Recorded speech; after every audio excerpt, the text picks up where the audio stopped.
Selam, hemmeňiz. Şuň Hatice Instagram'a goşuldy. Hemmeňiz goşulun. Özüňläre aýdyp ber Hatice. Salam, meniň adym Hatice Öwezine. Men Ramaşa mektepde okuýan. Men saatçylygym skripaç. Meniň adym artist. Netip bolsa. Men şuň teze Instagram sahypamy açdym. Insta dostlarym, salam, hemmeňi görýänsiňiz. Maňa da goşuşsun, hökman. Beyler, sevgi yok. Olar siz taşlama kalar, biz birinci olar taşlamalı. Hemmeňiz şuň sevgi yok dip sevgilerinize can atjaňyz. Uy, sevgicik ve sevgilere can atdiýän.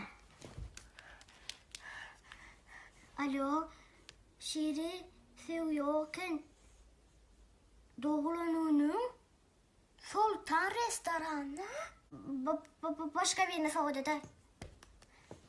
Asla men sevgilim yok, can atdiýän. Alo, Ferhat, sevgi yokken. Sevgi yokken. Edelim sevgi yokken.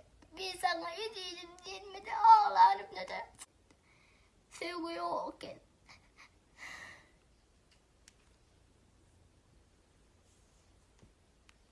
Hello.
Çıkışım olmaya.